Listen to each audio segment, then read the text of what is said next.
everybody. Welcome to episode 329 of the At Percussion podcast.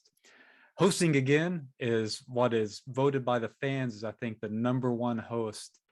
This is Caleb Pickering. We're a little short-staffed today, but we have the OG in the house. We have Casey Cangelosi joining us. How's it going, Casey? Hey, what's up, buddy? It's just us. And I knew this, like, you're a big shot Sabian guy, and I know this is going to be a Sabian episode, so I made a special background. Oh, good. For you. There you go. Oh, good. That's good. It's good joke. I was late to the call because I was making this for you and Mark. So anyway, I'm just going to wear that. Oh yeah, just leave that up. That's solid. We're starting wars. Looks good too. Like really good Photoshop / Word doc editing. Yeah. That's solid. That's solid computer skills. Thank you. It's good to be back. Yeah. If you're not watching the video, Casey just has a bunch of Zildjian logos in his Zoom window behind him. So thanks for being honest. I thought you were going to say Casey has a bunch of I'm just saying something inappropriate. All right. Well, hey, for today's history, we ran out of jokes with this one with the quizzes, but today is releasing on May 19th. This was actually the day in 1999 where James Blades died. So I know that name comes up a whole lot for percussionists, especially his book, Percussion Instruments and Their History. But I kind of realized when I was looking into it, I didn't know a ton about Blades in general. I just know his book and kind of who he was. But just a little bit of background on Blades. This is from his write-up in the New York Times when he passed away in '99, a little excerpt. But he is said to have received his first musical training from his uncle, who his musicianship was found by just beating knives and forks on the dinner table and cups and spoons and plates and whatnot. So that's where he got started. And then when he was 14, he joined a England circus where he played bass drum with attached cymbal for a dancing elephant act. Pretty interesting. And later he began performing in local bands, kind of how we all do. And he actually dropped a very prestigious apprenticeship in engineering to pursue percussion and music. And he spent most of the 1920s working in movie theaters for silent films, doing gunshots and rain effects and all the sound effects that were played live with these silent films. In 1932, he actually joined the London Film Society Orchestra and was sought after by a lot of symphonies, both in the US both in Britain and the US, because he was born in England. But Blades joined the London Symphony Orchestra in the 40s and kept moonlighting. After World War II, Blades was invited to join the Coronation Orchestra at Westminster Abbey. And in '54, he started as the professor of percussion at the Royal Academy of Music. And it's kind of interesting. I didn't know this about him specifically. He also lectured, often working with disabled children, where he put his engineering skills to use, where he would make special percussion instruments and implements that could be used by children with disabilities, most notably one for quadriplegics that could be played with the mouth without having to do anything too awkward. He retired from public performances in the '70s, with the exception of some premieres by Benjamin Britten, especially his opera Death in Venice. And if you didn't know, Blades and Benjamin Britten were very, very close, working together on basically all of Britten's premieres in his opera and his percussion writing.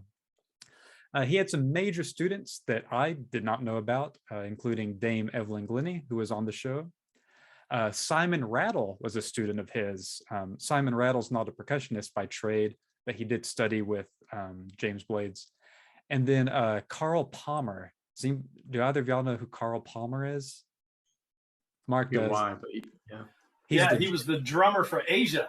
Yeah, for Asia. Only time will tell. If you remember that old tune from the, I guess, 80s. And most importantly, the thing he said that was his biggest achievement and the thing he was most proud of was during World War II, he was the person that played the V for Victory in Morse code, the Beethoven.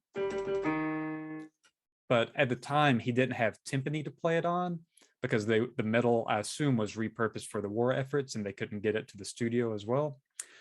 So he played it on tenor and snare drums or muted tom-toms with timpani mallets. And he was quoted as saying, "That was the greatest noise I ever made." So yeah, there's a little bit about James Blades. Somebody I realized, I mean, I have his book. I was one of the lucky people that, I can't remember who it was that did the mispriced James Blades book a long time ago. I can't remember what it was, but they like left a decimal out, or they like left a digit off the price, and people started buying them up real quick. So I got this one for like $50 or something. I think there was some episodes ago we talked about the book, and it's, you know, how it's hard to get now and how they go on Amazon used for $200 and all that, but also how you can get the PDF version now. Yeah, Norm Weinberg's that media. Right. $15, and it's really cool. The PDF version is really cool because you can, of course, control find, you know, just search the whole book for, you know, anything, and you'll find it anytime a composer's name comes up, any instrument or whatever. It's super handy dandy. But yeah, it's cool. Between my predecessor Bill Rice, between his collection, I brought my own book there, and I believe the school just had a copy. I've got three hard copies, but of course the PDF is just so handy. I bought the PDF as well. Yeah, for sure. It's also May 19th is 5 days before the birth date of someone who I think is really probably the most important percussionist of the 21st century. I'm just kidding. That's my birthday's on the 24th. I'm just being pretentious. It's a big deal. Oh yeah. I'm doing nothing for it. It's great. Hey, so today's guest. Yeah, you're working. Yeah, I'm working. Today's guest is Mark Reynolds. Mark is the Director of Sales and Education at Sabian. He has an extensive teaching career that spans almost 30 years. He served as percussion director of Ohio State University Marching Band, where he still works, and has designed and written for many top U.S. high school marching bands, indoor ensembles, and college groups. His music design and teaching has led multiple indoor drumlines to world championships, medals, and finals performances. In 2001, he was at Columbus Pro Percussion as an educational sales specialist, and also served in the past as a product manager for ProMark before moving on to be the VP of Sales and Marketing for DEG Dynasty. After 9 years with Dynasty, he took the position of School B&O Educational Sales Specialist at Redig Music Incorporated, where he was focused on education and sales for school and university music programs across the state. And now he is at Sabian as, like I said, big boss of all things education and director of sales. So chances are, I feel like if you've bought something from any of those companies or places in the past few decades, you probably secondhandly dealt with Mark in some way, even if you didn't know it. But hey, Mark, well, it's going great. That's pretty impressive. You may know more than my wife about my bio. Yeah. Thanks for jumping in and hanging out with us. No, it's okay. So hey, Mark, so you've been working with the Ohio State University drumline for some time, and in the past few years, you've stepped into your role at Sabian, of course. Can you kind of walk us through a little bit of how you got into the industry side of things? Especially, I mean, you're not just some schmuck at Sabian, you're the director of sales and education. How did you kind of get from the industry side up to where you are now? Well, you know, it's pretty interesting. I started, like I think a lot of people do in the industry. You know, I had a wonderful high school, you know, kind of career, you know, playing percussion. I started when I was 6 years old, and you know, pretty similar to what you were just talking about, Blades. You know, just playing on pots and pans. And my mom and dad took me to the local music store and said, we need to get some energy out. And I started playing drums and haven't stopped since. And so I was pretty lucky. I had a wonderful high school band director. If you ever have heard of the composer for band and wind ensembles, Jim Swearingen, he was actually my band director in high school, and he had just a huge presence in my life, and I was not the best kid, my mom and dad, were awesome, growing up, and they were extremely supportive. But I was also a little bit of rough around the edges. And he tells me now, all these years later, he says, you have no idea how many times I almost kicked you out of band. But he told me, he said, Mark, he said, always remember this in your career, that there are some kids that need band, and you were one of those kids that needed band for sure. And I'm super grateful for that opportunity. So what happened was, I was a pretty good percussionist, and, just kind of thought, I want to be like him, I want to be a band director. So I actually went to the University of Akron my first year, out of high school, because I had a teacher that went there. I loved the steel ensemble that Dr. Snyder had there, and I really wanted to be a part of that. So I went up there, and I was there for only a year, and realized I got my butt kicked pretty hard. It was the typical example of like the small fish in a bit, or a big fish in a little pond. And I went up there and realized, man, there's some real players up here. And so the interesting story about that is, I got so frustrated that I came back in the spring after the semester, and I told my mom and dad I wasn't going to go back to school. I was done, and I'm just going to get a job, and I'm going to do something. And my dad, now knowing what he was doing, he worked construction all his life, and my dad said, okay, that's fine, but you're gonna work and you're gonna make a living, so I'll get you a job with my company, and we're gonna do that. So I said, yeah, that's great, and I think I was making like $16 an hour, 1989, like that was a lot of money. And I was like, yeah, this is what I'm gonna do, and I'll work construction like my dad. And I'm not a big fan of manual labor. And I'd say probably about a month into it, I was getting pretty frustrated, like, oh my gosh, I'm going to do this for the rest of my life. About that time, Jim Swearingen called me and said, hey, I heard you were back in town. And I said, yeah. And he said, hey, there's a local marching band that needs a percussion instructor. Are you going to school? And I said, no, I don't think I'm going back. But I'll teach the drum line. And he said, no, if you're not going to school, I don't want you, working with kids. And he said, why don't you go back to school? So we had a discussion, and come to find out, I ended up being the percussion instructor at that school. And they ended up, basically with that money, I was able to kind of go back to school. And that's when I transferred to Ohio State in 1990. And then I had Dr. Moore. I'm sure we all remember Dr. Moore from Permis Publications. He was just a wonderful man. I had him for 1 year, and I was at Ohio State at that weird time where, Jim was there, and I had him for 1 year, and then they went on a search, and they didn't find anybody. So then there was a PhD student, a guy named Tim Cymbals, who was super influential in my life, came on board and said, well, hey, I'll just run the program. And I said, yeah, this is going to be great. And we kind of thought he was going to get the job. And then the third year, they did a search, and I can't remember who the third person was. At that time, I was in the wind ensemble, and I went to school with Mark Beery. If you guys know Mark, that's at I think he's at Northern Kentucky University, and they asked Mark and I to kind of do some lessons with the candidates, and we said yeah.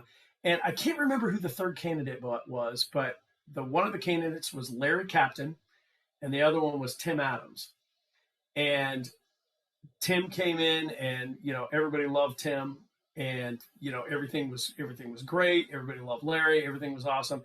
And then about a week and a half later, they said, "Hey, we've got one more person that if you guys can do a lesson with," and they brought in Fernando Meza, and everybody just kind of fell in love with Fernando, and I loved his energy and his passion. And he ended up getting the job, and he was only there for a couple years, and then ended up going to Minnesota, after I was already finished with all my percussion study stuff and everything. So I went, left Ohio State and was actually band director, music educator at a high school in Columbus. You missed that one, Caleb, on your little stocking. But I taught at Westerville North High School and was there for about 8 years. And this is where it gets to that typical, like, how did I get into the industry?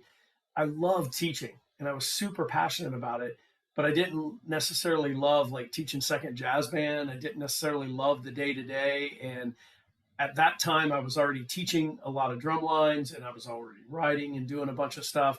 Um, so at that time, I think it was 1997 or 98, I was teaching. And we started a drum corps here in Columbus called Capital Regiment. And the guy approached me and said, "Hey, I want you to be the caption head." And I said, "Man, it's probably not a good thing to start, a drum corps, right away. Like we should do an indoor drum line. This WGI thing is starting to take off." And at that time, I was doing high school stuff like PAS, indoor drumline stuff with them. And this WGI thing started like coming on everybody's radar for drumline. And I said, "Man, we should do something like that." So I started the indoor drumline at Capital Regiment. We came out the first year in '97 in Independent World. Second year in '98, we medaled and were third.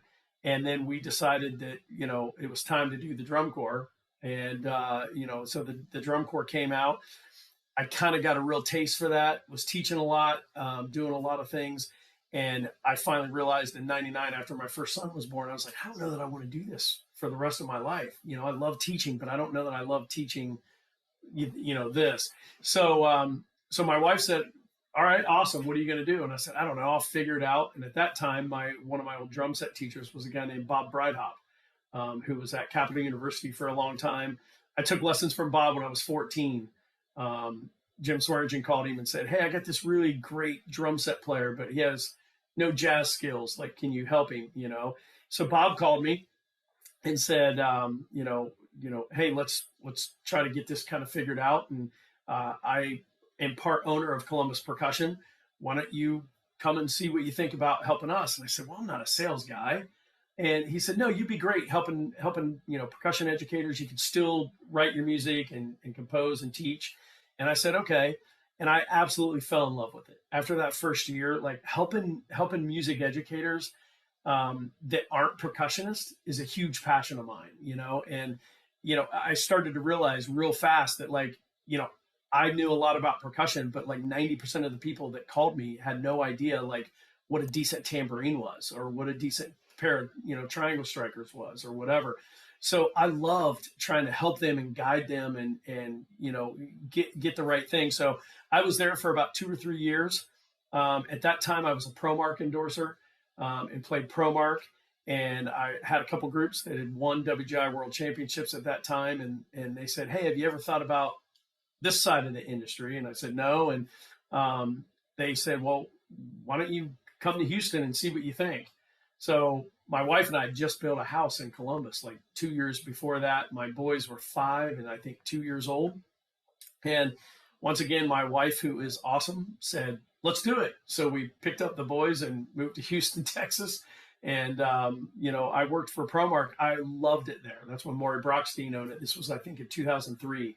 And absolutely loved my time there. Stacy Stokes was a huge, person, that I really leaned on and learned a lot from the industry. There was another guy named Pat Brown, who was just incredibly, helpful to me. And I really thought, like, this is it. Like, I'm going to stay at ProMark. Like, this is awesome. And honestly, I was there 10 months and I got the offer to move to Lake Geneva, Wisconsin, to take the job with Dynasty, which was at that time was just a product manager position. I kind of helped Dynasty, along with some of their synthetic marimbas that they were doing. I'm a marimba player and I love it. And, we kind of went through that whole situation to try to make, a great sounding synthetic instrument. And so they called and said, "Hey, would you like to move up here?" And so we did. And I tell people all the time, if my wife didn't divorce me after moving, her and the 2 kids from Columbus to Houston up to Lake Geneva, Wisconsin in 10 months, like I'm probably pretty good. So then, so that's how I got into the industry, was actually being a teacher. And then realizing I love teaching, but I don't know if this is for me. And then trying to figure out like, okay, what's the next step, and being able to pivot. And I think that's really important for a lot of kids to understand that are leaving high school and going to college or graduating college and going into their professional life. I think so many kids now are so pressured in high school to like, well, you got to make up your mind. You got to make this decision. Like, what are you going to do? You know, are you going to be a performance major? Are you going to be a education major, like, you know, engineer? Are you going to do marching band? They're pressured at such an early age to figure it out. And I've always told my boys in the last 30 years, I've had 7 different jobs in 30 years that I absolutely love. And I wouldn't be here at Sabian right now if it wasn't for like all those avenues that I took a chance to like go, well, let's try it, you know? And at sometimes, you know, I just feel like the old adage, like you have to bet on yourself kind of comes into play. So that's how I got into the industry and, you know, eventually made it to Sabian. You know, one of the best things my parents ever told me was, hey, you know, you don't have to go to college. And that was such a like relief, you know, and for some reason Yeah. that made the choice of going to college a lot more meaningful and a lot easier, you know. But yeah, I mean, I completely agree. It seems like we're definitely in a hey, everyone goes to college kind of culture, and it really seems like I don't know. Yeah, it doesn't seem like it does a lot of people a lot of good, you know. Especially as and in music, especially, you know, something that the one thing if we're all going to be doctors and dentists, but um, that's not what we want to do. Yeah. And, you know, Casey, it's an interesting point because, you know, I do agree that like we live in this culture of like, you have to go to college if you want to be somebody. But I also think, Casey, it starts before that. Like, I mean, there are so many counselors in high school that try to talk kids out of being in a band. You know, my son, my oldest son, who plays in the marching band at Ohio State, he's been a 4th-year bottom bass drummer for us, and hopefully his last year he'll make it again. But he didn't start playing percussion until he was in 8th grade when we moved back to Columbus. He came home from, you know, my wife was signing him up for school, and he said, "Hey, Dad, I joined band." And I'm thinking, "Oh my gosh, like you don't just start band." And he goes, "Ah, it's cool. Mom said you'd catch me up." And I was like, "Okay." So I tried to teach him, I think maybe once or twice, a private lesson. We are too much alike, and we butted heads. And my wife said, "Okay, that's enough." So ironically, I was like, "Okay, I got to find him a teacher." And Caleb, this will be interesting to you. Right down the street at Grove City High School, Corey Doran was teaching at private lessons, and I knew Corey from when he was in Glassman, and I was around that program. And so I called Corey, and I'm like, "Dude, you want to teach my son?" He's like, "Heck yeah, I do. Like, let's do this." So Corey actually deserves all the credit for like encouraging my son Max and getting him super excited about playing percussion. But the thing that's interesting is when he entered in at Grove City High School as a freshman, the counselor tried to talk him out of doing band. And he came home and he was like kind of upset. And he's like, "Man, the counselor said I shouldn't do band because I just started and the band's really good here. And maybe I shouldn't worry about it. It's going to be too hard. I need to focus on my studies." I'm like, "The heck with that." So like I go down to the school and I'm like, "Dude, wait a minute. Like I'm a lecture professor at Ohio State. I teach the marching band, you know, like please don't tell my son or any kid that they shouldn't do band. Like this to a lot of kids, this is an escape."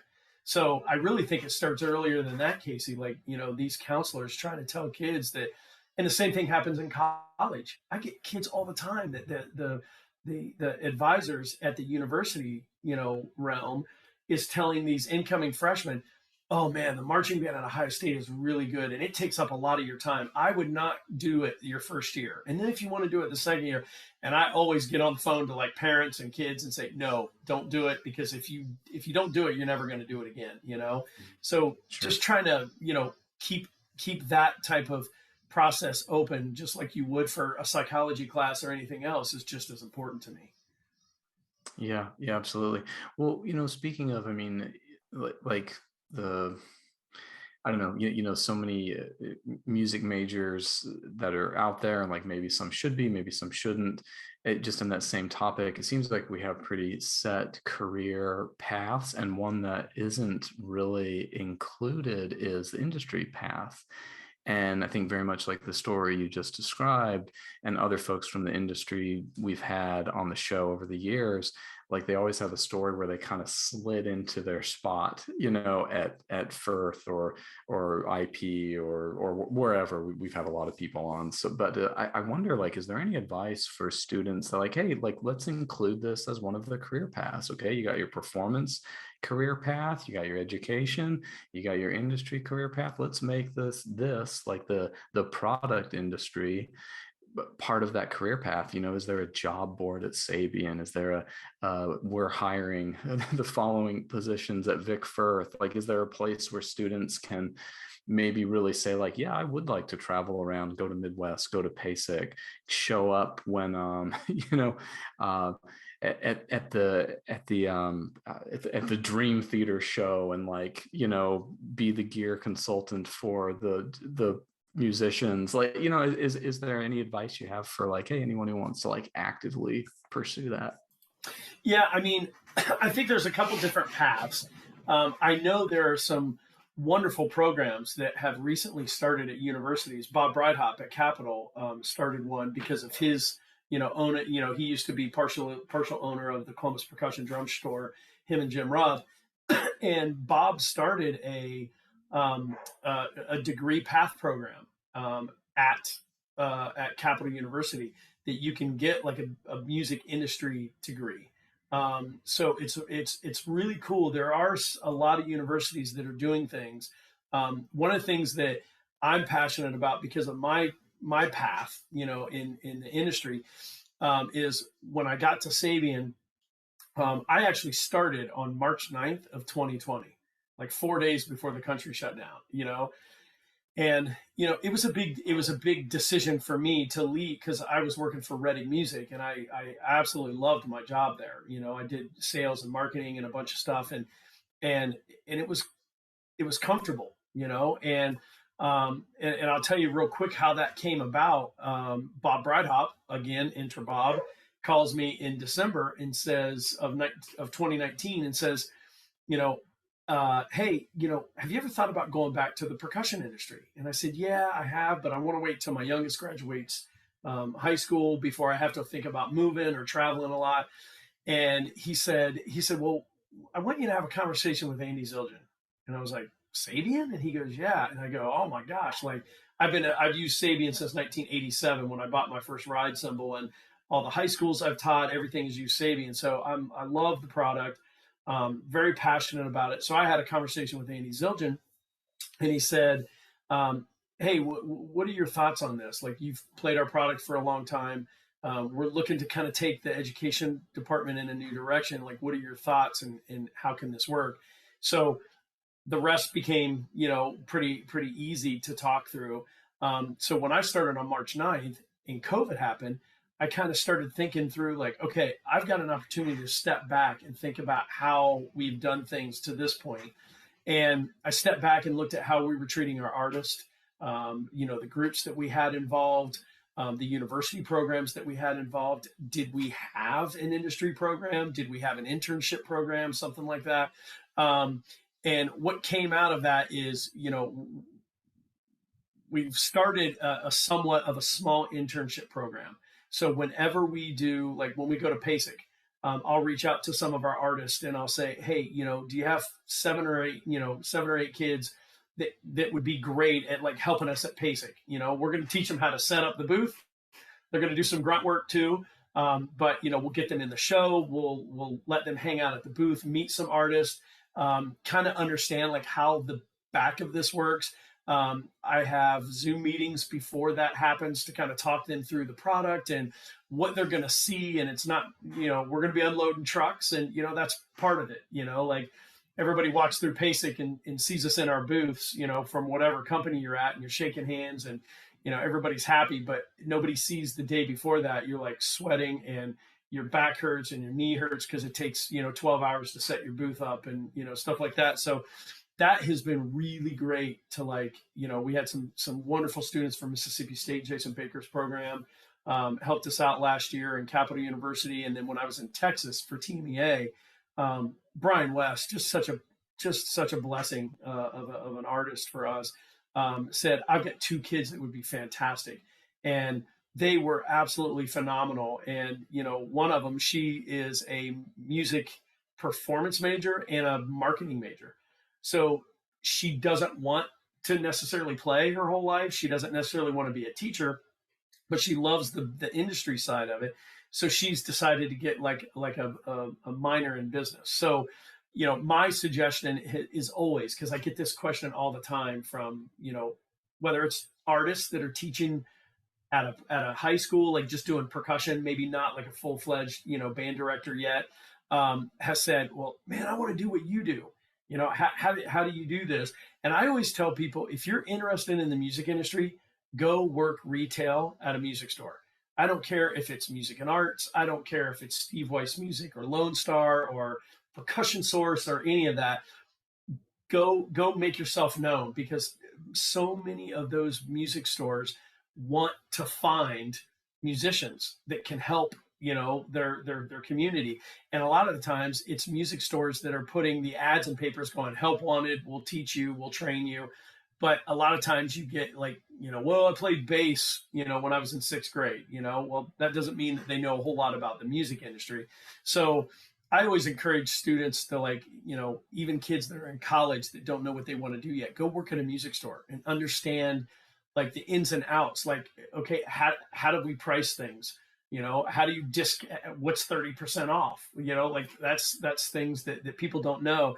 And what really helped me is when I was at Columbus Percussion, I got in with all of those industry people that worked at Pearl and Promark and IP and, all those companies, because I'm calling them going, hey, I've got a customer that really wants to try the new, IP 240, or whatever.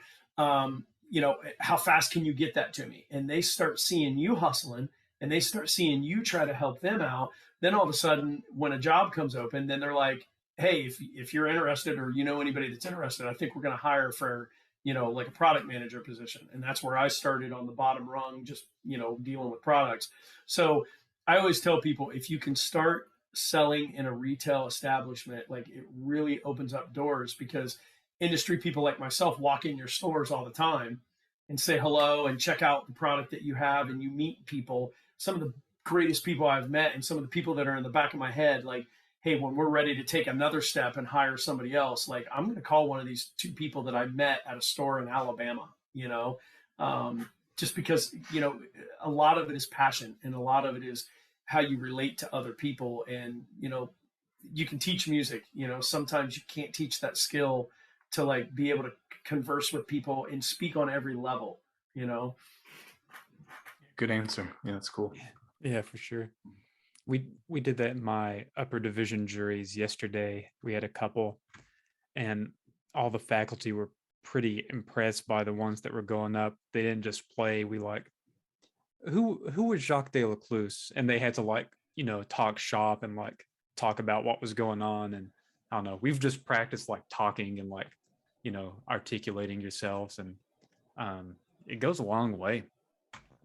The other thing I'll encourage, you both are teaching at wonderful programs in the collegiate world, but one of the things I will say is, I've been very fortunate to have some artists reach out to me and say, hey, we're going to do a Zoom class in about 4 weeks, and I would really love for you to kind of just talk about the industry, like careers, in the industry. I think sometimes we get so busy in our everyday studio life where we're like, we got to learn this, we got to do this, we got to do that.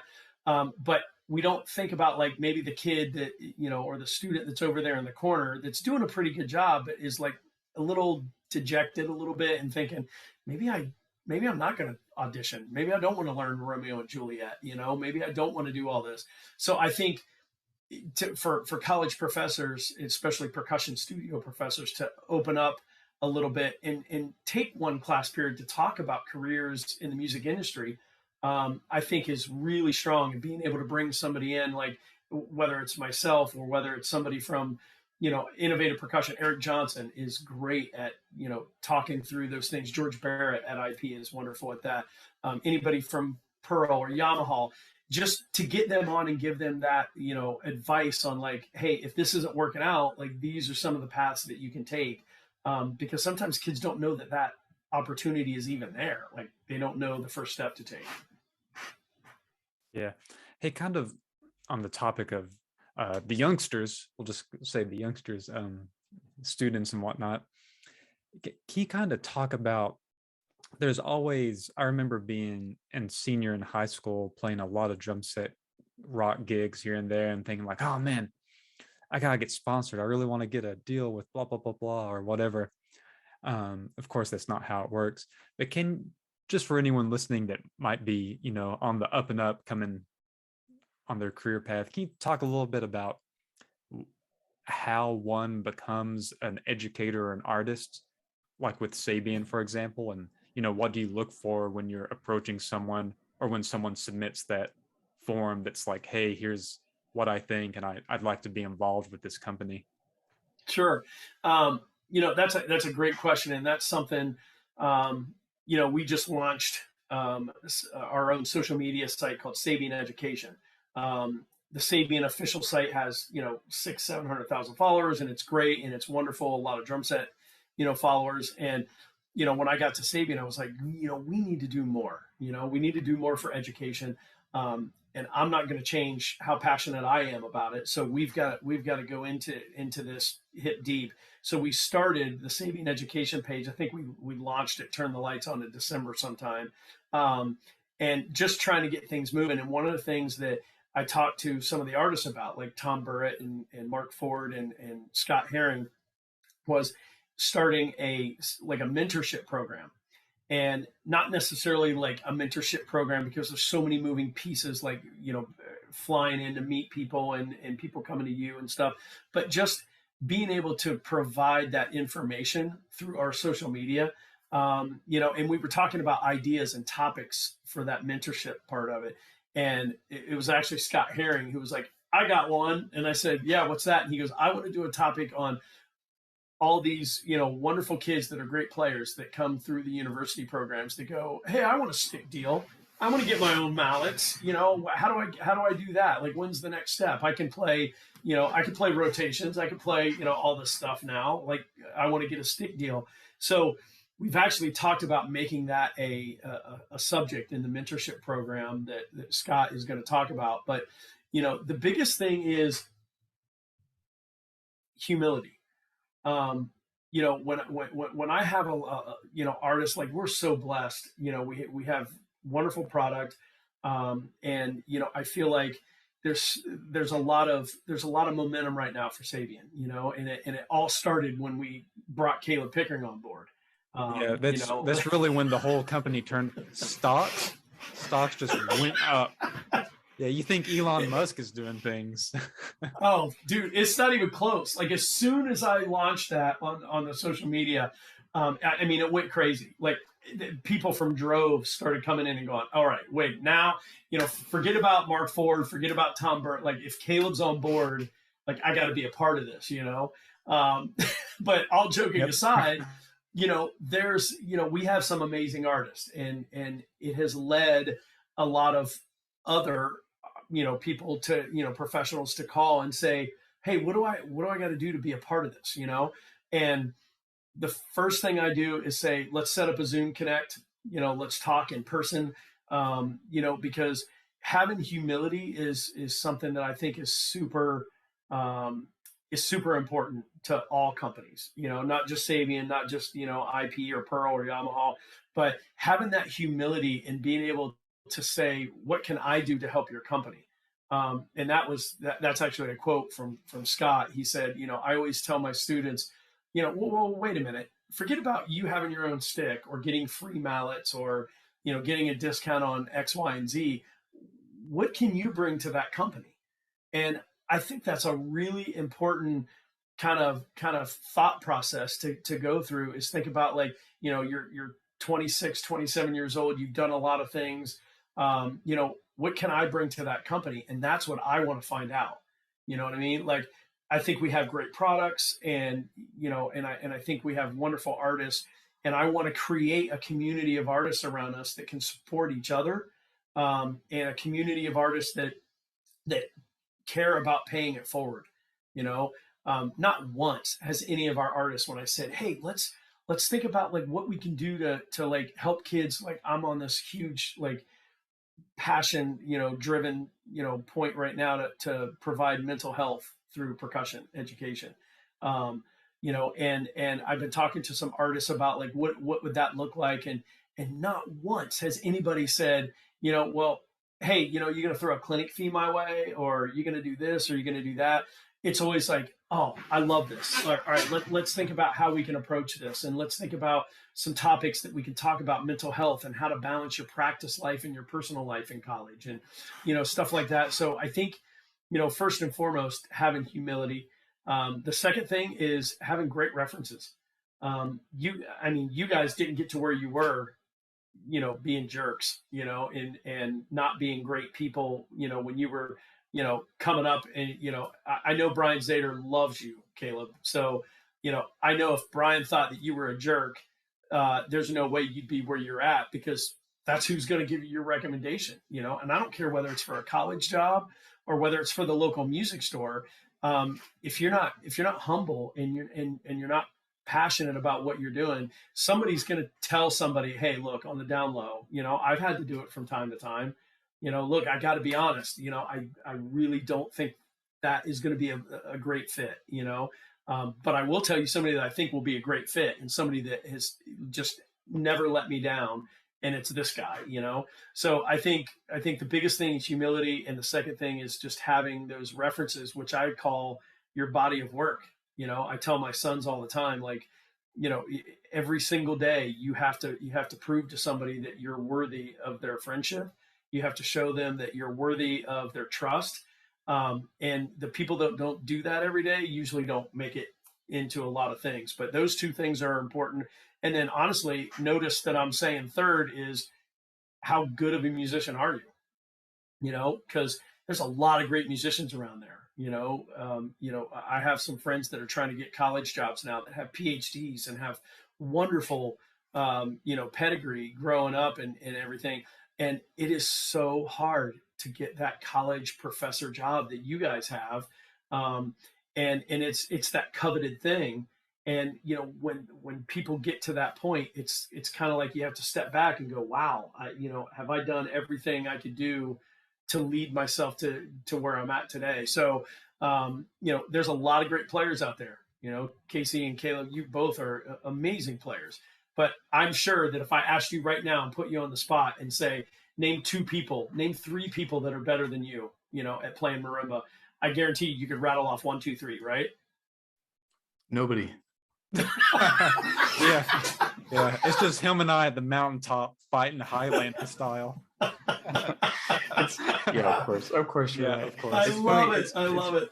It's funny you said be nice, because I think I got Caleb to where he is by being mean to him. That's what's interesting. Yeah, I passed that on I to can my see that. students. It's what's weird. But you're right. It's just, and that made him a nice guy, me being mean to him. I think it's so tricky. And Caleb's question, I think it's something, young percussionists are asking all the time, because they want whatever job, or they want their career to move forward. They want to get gigs with, the concerto gig with the symphony or whatever. They're like, well, I need money to get a concerto gig. I need support. So I need a sponsorship. So how do I get a sponsorship? And then they look into getting a sponsorship, and the sponsorship is like, well, we're not going to be interested in you unless you're getting concerto gigs. And they're like, well, I can't get concerto gigs unless I have a sponsorship, and I can't get, and it's like this circular frustration. But I really like your answer, and I agree with it 100%. It's like, well, you got to be really, you got to be really talented. You got to be really good. And I think part of becoming really talented and good is being involved, and you've studied with certain people, whether it was like at their school or not, you still have connections, and you have a community, and that builds your resources, and not just like your name references, not just your phone number references, but your body of work. And I push it so much, like you have to have a body of work for people to see. And if you're working anyway and you're making music, great, like record it, it and get it up there. And I think there's this misconception out there that like, well, the YouTube is so saturated and there's so much up there. What's the point of putting my own up there? But it's one of those tip of the iceberg situations. It's like, yeah, it looks like there's a lot, but there's actually so many more people who just aren't doing it. Like most people are not doing it, and you need to do it. Like you just need to do it. For the 10,000 you've seen, there's 500,000 that aren't doing it. So if you're part of that 10,000, you're actually like way ahead. Yeah, and I think you're right, Casey, in a couple things is that can apply to the industry side things too. Like take a chance, go outside of your comfort zone and do things that you wouldn't do. You know, so many times I see, you know, young players that I know are good. Like I've seen them in the concerto contest, and you know, we sponsored a thing last year at PASIC where we gave away like 4 pairs of hand cymbals to the finalists, and there was one kid that I won't say kid, one student that actually sent an email back, and it was just so kind and was like, Mr. Reynolds, thank you so much for sponsoring this, and this means the world to me, and to have a pair of cymbals like this, and I'm getting ready to go do auditions, and you know, this is so awesome, and if you ever need anything from me, if I can make a video for you. I mean, I was almost in tears. I was like, this dude gets it, you know.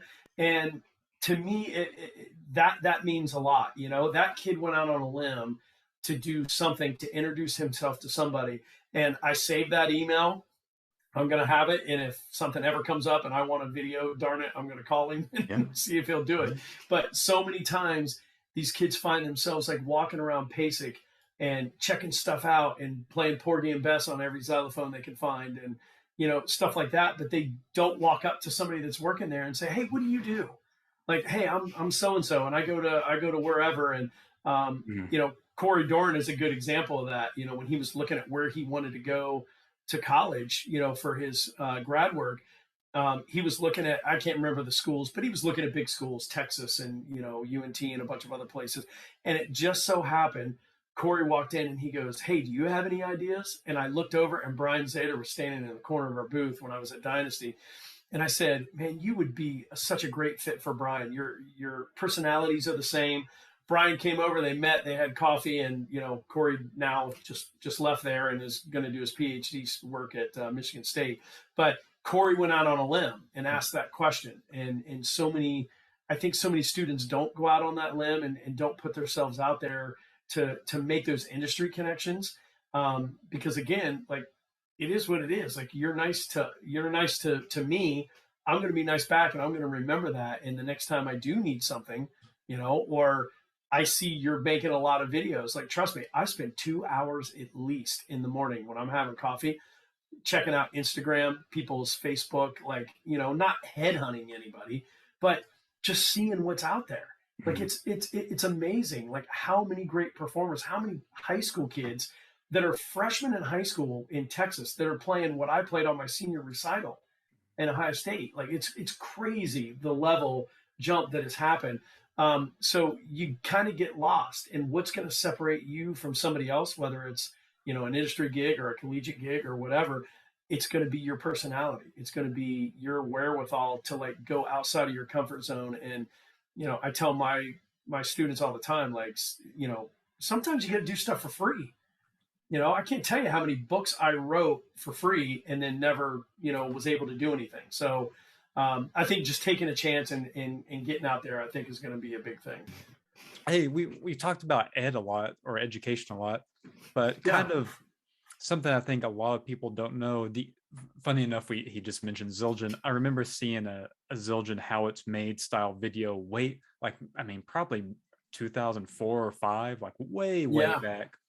But could you kind of walk us through what the R&D looks like for Sabian? Like when you mentioned the Overture series, like from, I mean, I don't know how early you want to start from getting the ore out of the ground, but you know, what does it look like from making the cymbal to testing it to getting it into people's hands?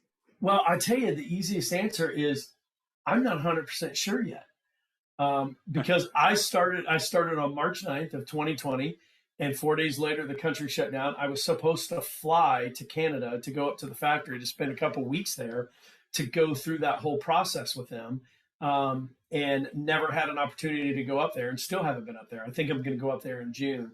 So I'm excited to go up there. So it's been a little odd for me, rather than, I have a production background, being, at Dynasty when we built drums from the ground up, and keyboards, and also at ProMark, I was the product manager there. So figuring out lathes and schedules, and how this was going to happen, and how we make a drumstick, and the taper, like what it does to the taper and to the feel of the stick.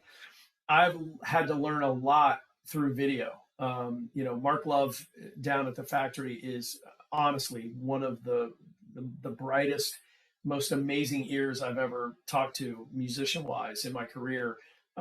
He just has such a great grasp, and he's been doing it for, Sabian is 40 years old this year. And he was there from day one.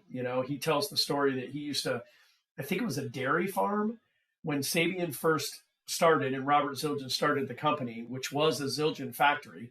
And that's where they made the high end stuff, like the K-Cons and stuff. Robert Zildjian took over that factory and then started Sabian. And Mark Love, there wasn't enough business at the beginning. So Mark Love, I think, was working on a dairy farm in the morning, and then in the afternoon he would come to Sabian, or vice versa. And he just learned, like, he had a great ear, and he just learned, like, okay, what does this do? So Caleb, you can imagine over 40 years of experimenting, like, you just learn on the job, like, hey, what if we do a deeper groove lathe, or what if we do a finer, like, pinpoint lathe? What does that do to the sound? And it just boggles my mind the amount of time that he has spent taking 8 different cymbals, the same exact mold, the same bow, the same bell size, everything, and then going, okay, what's one more thing I could do different that will change the sound of this? And he's just learned that over 40 years. So it's going to be a long time before I know what he knows. But, what we've been doing is, it really just starts with the idea, whether it's somebody, one of us that's on the marketing team and the R&D team, start talking about, like, hey, this is something that maybe we could put in, maybe this is something that has a place in the world, whether Sorry, it's.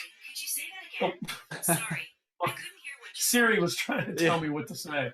But it's one of those things that it's really interesting, because sometimes we have these brain trust sessions where we, I'll say, what we could really use in the world of marching percussion is this effect, or what we could really use. I was talking to Chris Davini, and we really should have something that is a little darker, maybe 22 inches, or something like that. So it kind of starts with that, and then we kind of think, okay, who can we hitch our wagon to, basically? Like, who do we trust as an artist that's going to be able to help us take that next step and trust it? Because I've got a lot of experience, but I don't play like you. I don't have the ability to play something that Tom Burrett would play, or Mark Ford, or whatever. And you guys are doing it in the trenches every single day.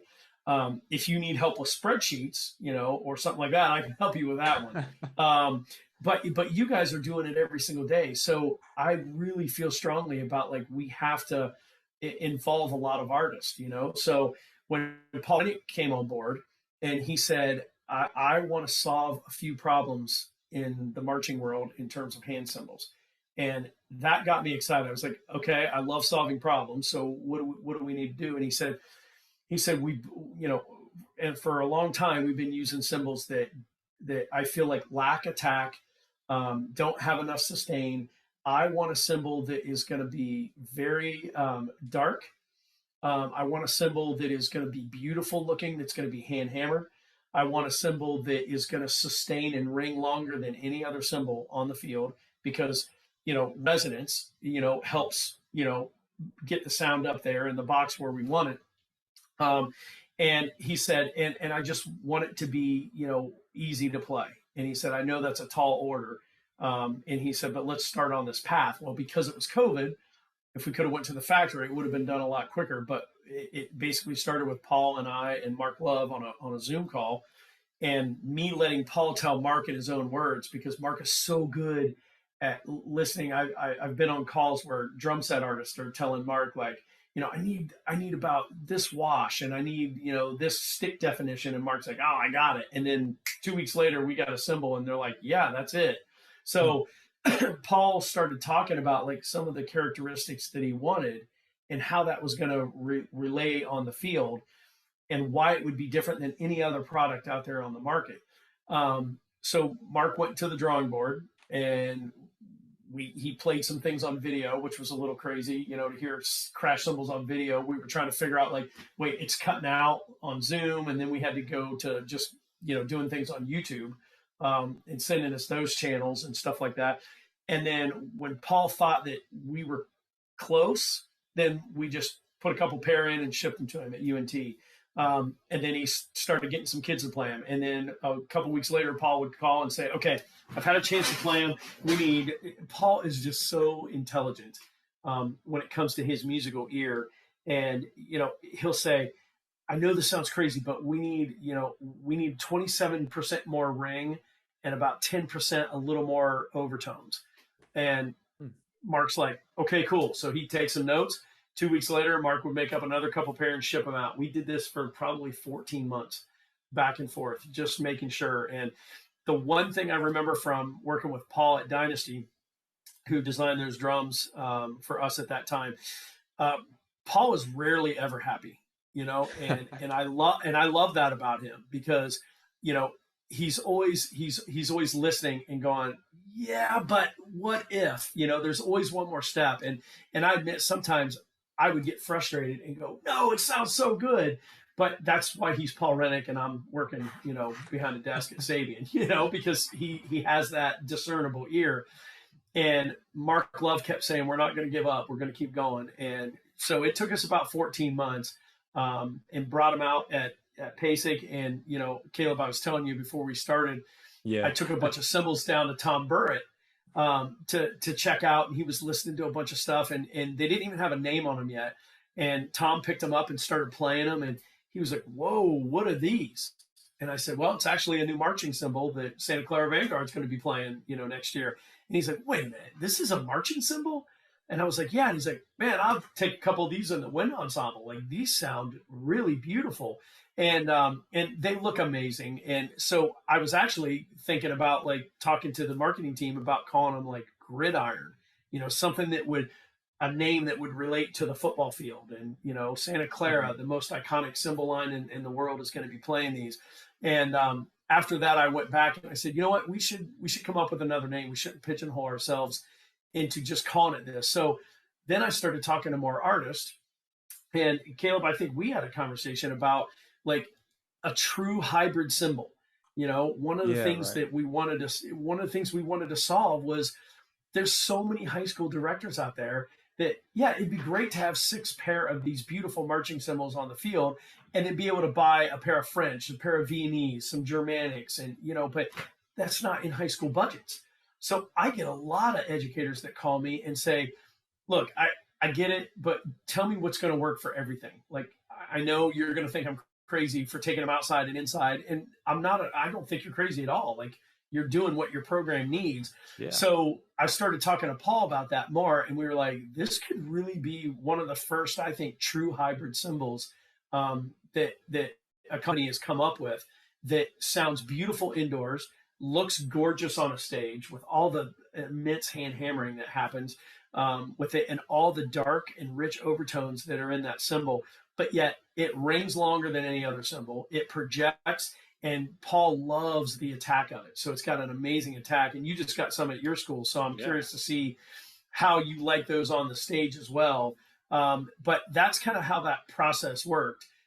We've also came up with a new pair last year of the HHX Espressivos, which sometimes, Caleb, a lot of things come from another design that we have.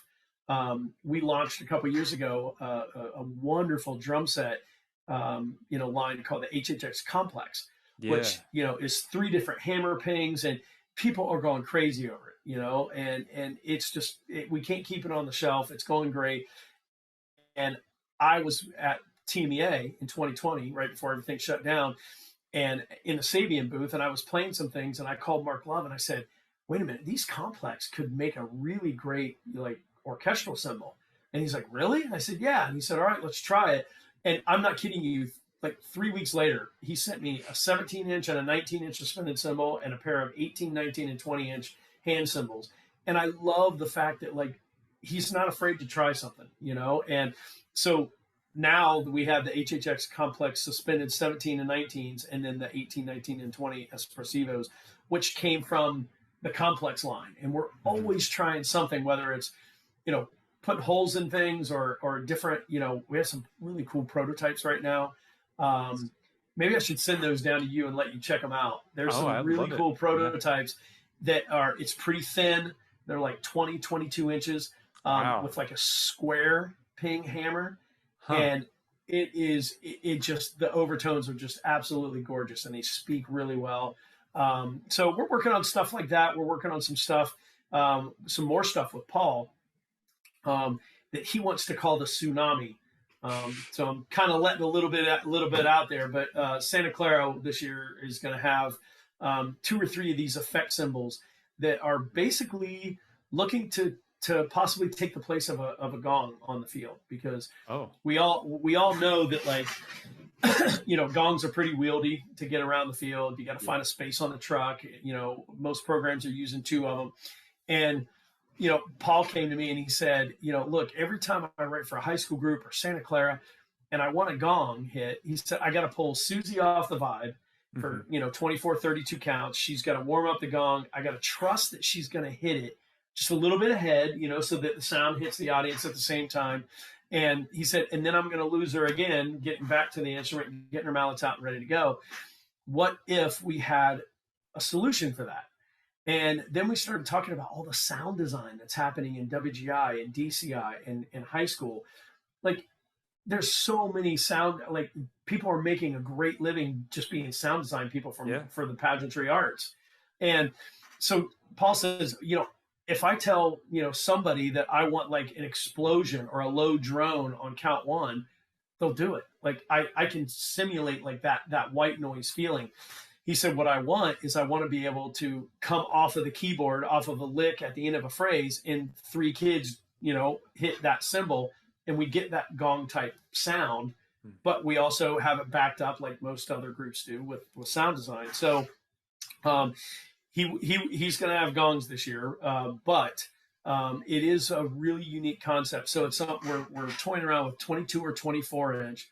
Imagine like a wind gong that's thin, that's crazy hammered, and has rivets in it and a low profile bell. And when you hit it, like just hit it with your hand and it's like, you know, it just sounds really, really cool.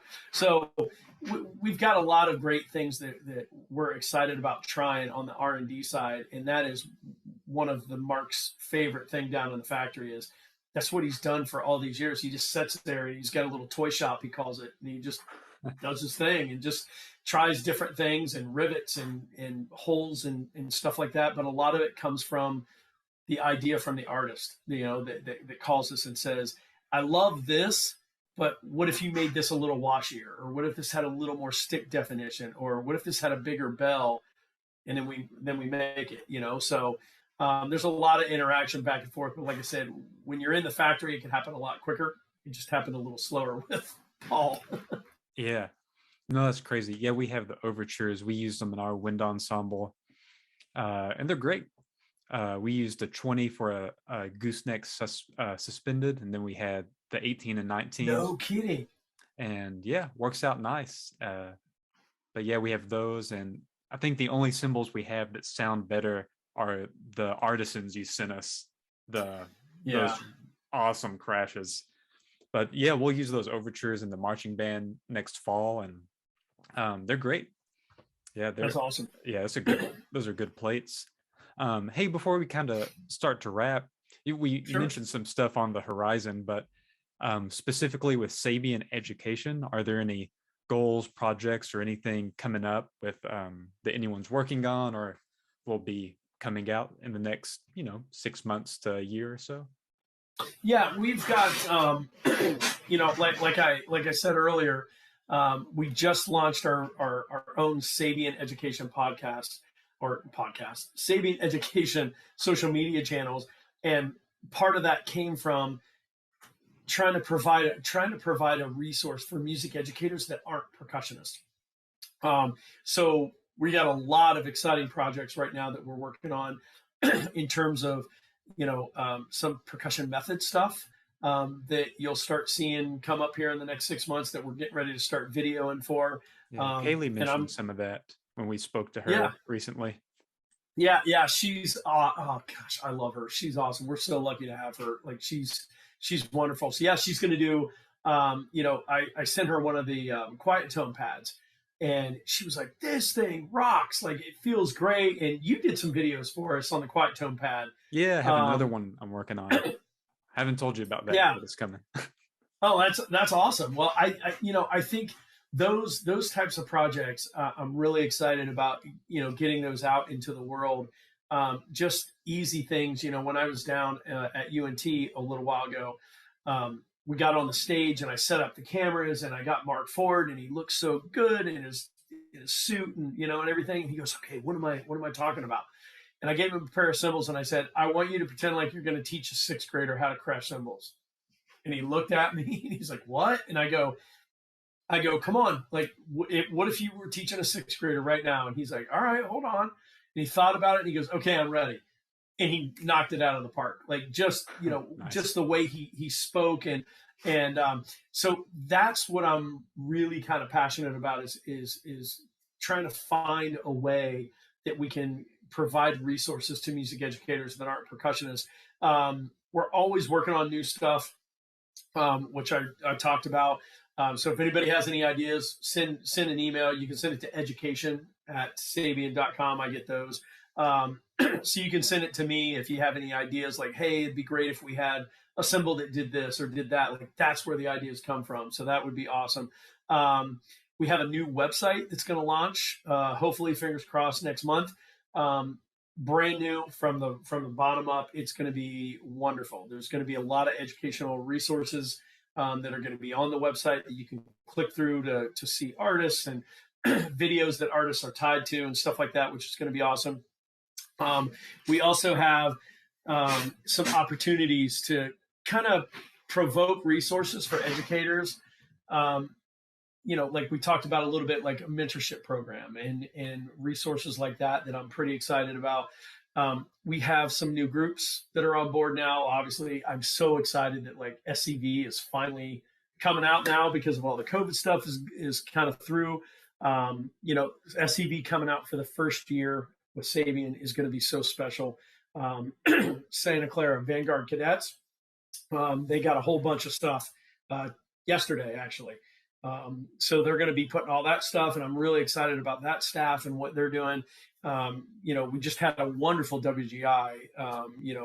Rhythm X was second, Broken City was third, and Independent World, which is great for people to hear two completely different programs and two completely different approaches to music in their own right, play with so many different Sabian sounds. And that's one of the things that I think is great, that, we don't have just 2 or 3 suspended cymbals. We have like 6 different models of suspended cymbals in 3 or 4 or 5 different sizes, So it's important to us, and it's important to me from the sales side to make sure that we provide the sound and a price range for every educator. We should be able to, as manufacturers, we shouldn't just have a great sounding cymbal that costs, $700, like in the artisan range. We should have a cymbal that is a B20 bronze that sounds amazing, that has some great overtones, that maybe doesn't have all the hand hammering and lathing, that costs $200. So trying to make sure that we're meeting the needs of the market, I think, is going to be really exciting. But I'm super excited about. I know it sounds crazy, but like I love PASIC, even though it's a ton of work. I mean, it's just a ton of work. But I just, on our side, it's crazy, all the preparing, and because I also do all the management of that. Like I'm the one who makes sure that the booth happens and do all that other stuff. And it's a lot of pressure to make sure that you get it right. But on that Thursday morning, it's like it's awesome, and I just can't wait to get back there. Midwest was awesome this year, so I'm really excited about that, and I'm really excited see what our artists are doing. You know, I'm excited about a video that you have that's going on. Tom Burt sent me a picture last night, and he said, "Hey, you got to check this out. Look at what I'm doing with the Conspari." And this composer wrote for 6 cymbals, and he's like, "It's crazy, but it's really cool." And he had them like hanging with marimba cord from a stand, so they were like just 3 tiers of cymbals, and you know, just stuff like that. Like, I'm a geek when it comes to like product and what kind of stacks people come up with, and you know, stuff like that. So I just get jazzed just to, you know, hear from artists about like, hey, this is what we did with the product, and you know, stuff like that. So I'm just super grateful and blessed, and you know, I've been listening to your podcast for a couple years now, and it's pretty awesome what you're doing for the community out there, you know, and we're so grateful to have you on board. And you know, it's great to have Casey, even though he likes, you know, another company so much, but you know, he's got to put the dig in by putting the backdrop on, but you know, like, it's really cool that you guys have like, you have enough stuff going on. Like, he had to go to put his, you know, kids to bed, you know, for crying out loud, you know. And you guys are talking to me at like, you know, 9:20 at night to try to provide some sort of resource, you know, for one person that might get something from this. So thank you so much for what you guys are doing for percussion education and the community. Oh yeah, thank you, and thanks for hanging out with us. We had the small cast today. Normally it's a little bigger, but it's that time of the semester where my last day was today. We have graduation stuff tomorrow, but yeah, I know everyone, it's the perfect storm week, as I like to call it, where everything just lands: finals, performances, juries, the whole 9 yards. But yeah, thanks for hanging out, and yeah, it was great to chat with you. And for everyone else, we'll see you next time on episode 330 with Ksenia, talking about a little bit of job application.